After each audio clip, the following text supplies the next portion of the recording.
안녕하세요. 소소한 책 이야기 신문 읽어주는 시간 이민아입니다.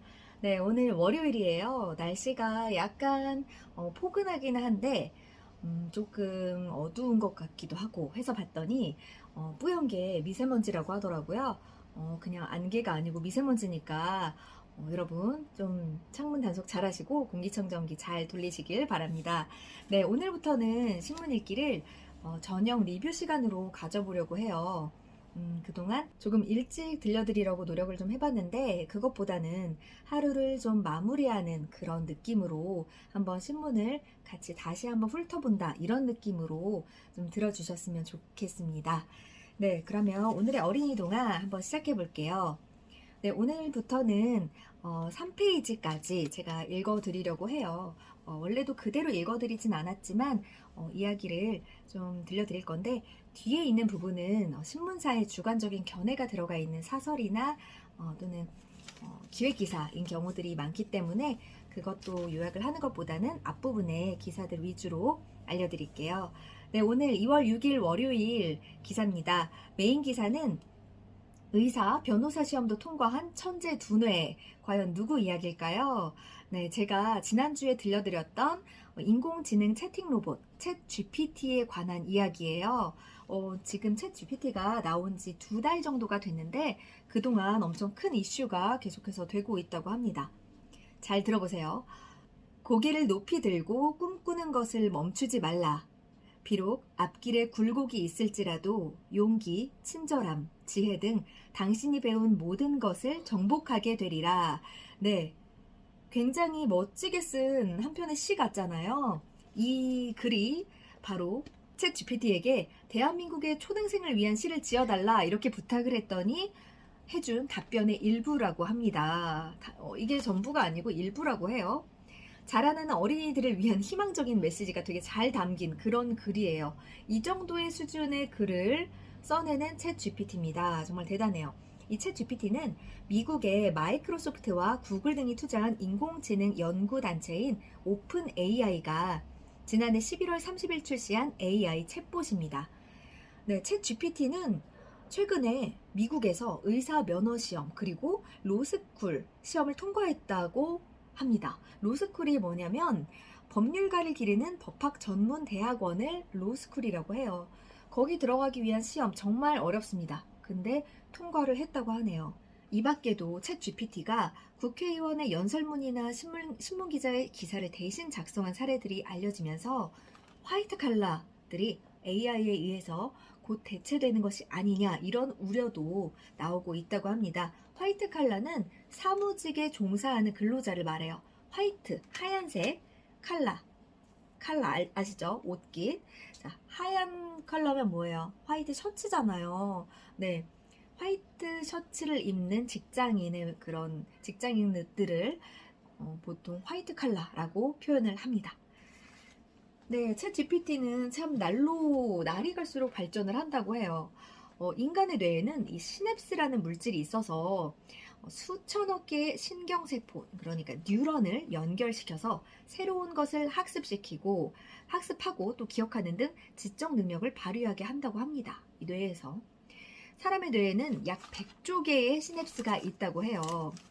근데 이 AI의 경우에는 매개 변수가 인간 뇌에서 시냅스 역할을 합니다. 그런데 이 챗 GPT는 지금 1750억 개 정도의 매개 변수를 가졌는데 아직 인간 뇌의 구조를 완벽하게 따라잡은 건 아니에요. 지금 상태는. 하지만 올해 안에 출시 예정인 GPT-4 다음 버전이 100조 개의 매개 변수를 갖출 것으로 보인다고 합니다. 그럼 지금 수준에서 한층 발전한 모습, 사람하고 거의 비슷한 따라잡을 만한 그런 수준으로 발전한다는 얘기니까 더 뭔가 좀 조마조마해지는 느낌이 있네요. 네, 챗 GPT가 이렇게 똑똑해지니까 우려 섞인 목소리도 많이 나오고 있다고 합니다.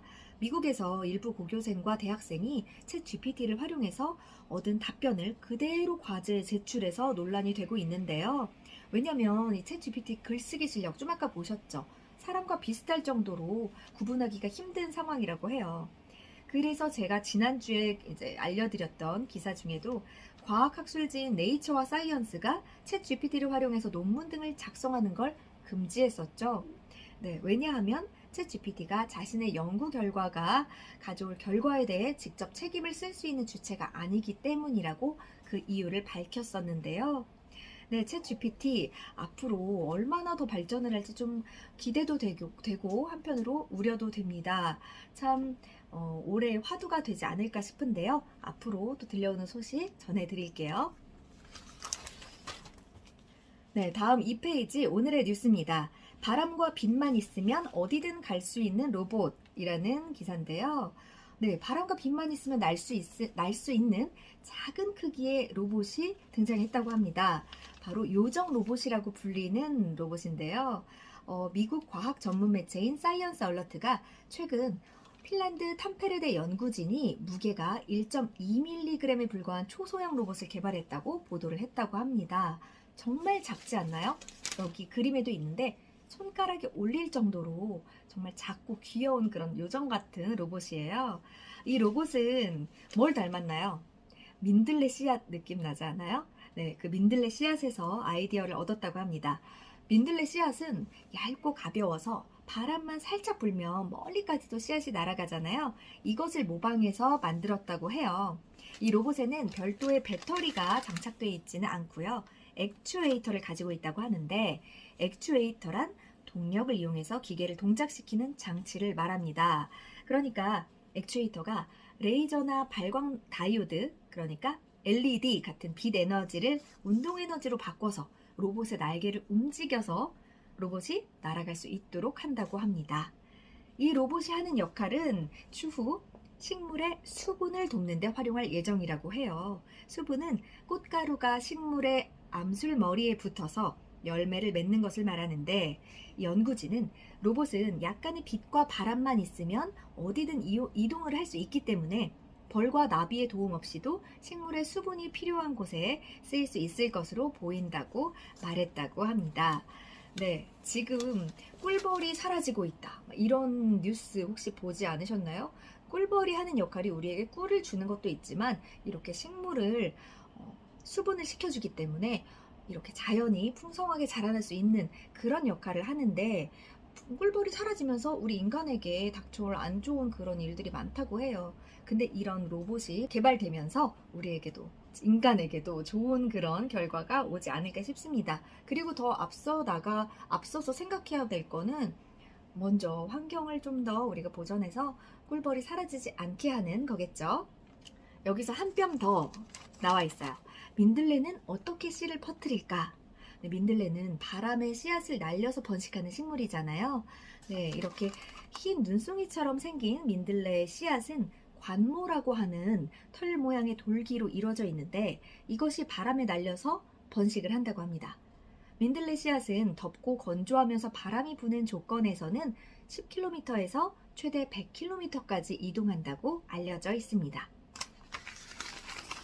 네, 다음 3페이지입니다. 3페이지 핫뉴스 브리핑. 와, 익숙한 그림이 있어요. 아름다운 구름 조각, 뭉크의 절규 속 구름과 쏙 닮았네 라는 기사 제목입니다. 붉게 물든 하늘 아래 얼굴을 감싸고 소리를 지르고 있는 이 사람의 모습 어떤 그림일까요? 네, 노르웨이의 화가 에드바르트 뭉크의 유명한 그림 절규죠. 네, 이 절규 그림 속에 있는 하늘, 약간 주황빛의 여러 가지 흰색, 약간 파란색 이런 것들이 조금 섞여서 있는 신비로운 형태의 구름이, 이런 느낌의 구름이 영국 스코틀랜드 하늘에서 발견이 됐다고 합니다. 그 하늘은 바로 진주운이라고 합니다. 영국 일간신문 데일리 메일이 최근 밝혔어요. 스코틀랜드 하늘에서 이 진주운이라고 불리는 구름이 관찰됐다면서 뭉크의 유명한 그림인 절규는 배경에서 진주운을 묘사한 것으로 여겨져 왔다라고 보도했다고 하는데요. 진주운은 지상 20에서 30km 상공에서 형성되는 구름이에요. 근데 이 구름색이 조개의 진주층과 비슷해서 이런 이름이 붙여졌다고 합니다. 네, 이 진주운은 아주 추운 날씨에 일출 전이나 일몰 후에 나타난다고 합니다. 네, 주로 지구의 극지방에서 관찰할 수 있는 구름인데 성층권의 극지방을 순환하는 차가운 공기가 이동하여 영국 상공을 맴돌 때도 관찰할 수 있다고 밝혔다고 합니다. 네, 뭉크가 그림에 표현했던 하늘은 노을이라는 말도 있었지만 이 진주운을 묘사한 것이라는 주장이 있는데요. 뭉크가 살았던 노르웨이가 국토의 절반이 북극권에 속한다고 해요. 그래서 충분히 뭉크가 진주운을 목격하고 그림으로 그렸을 가능성도 충분히 있다고 합니다. 다음은 원픽 경제입니다. 원픽 경제 뉴스로 한자까지 반려동물을 기르는데 월 평균 15만 원이나 든다고 해요. 정말 많이 들죠? 네, 농림축산식품부가 최근 발표한 2022년 동물보호에 대한 국민의식 조사 결과에 따르면 우리나라 사람 4명 중 1명은 반려동물과 함께 살고 그 동물을 위해서 월 평균 15만 원을 쓴다는 것으로 나타났다고 합니다. 예상보다 많이 쓰는 것 같나요? 네, 사람마다 듣는 분들마다 다르게 느낄 것 같은데요. 지난 2021년과 비교를 하면 약 3만 원이나 증가한 결과라고 합니다. 1년 사이에 3만 원이면 결코 적지 않은 금액이 상승한 것으로 저는 생각이 되는데요. 연령대별로 보면 20대가 그리고 가구원 수별로는 1인 가구가 또 농어촌 지역보다는 도시 지역에서 한 마리당 양육비 지출이 더 높았다고 합니다. 이 반려동물을 포기하는 경우, 그러니까 양육을 포기하거나 파양을 고려하는 경우에도 그 이유가 예상보다 지출이 많았기 때문이라는 답변이 1위에 올랐다고 해요. 그러니까 그만큼 반려동물을 키우면서 드는 지출, 금액이 굉장히 키우는데 큰 의미가 있다는 뜻이라고 생각이 됩니다.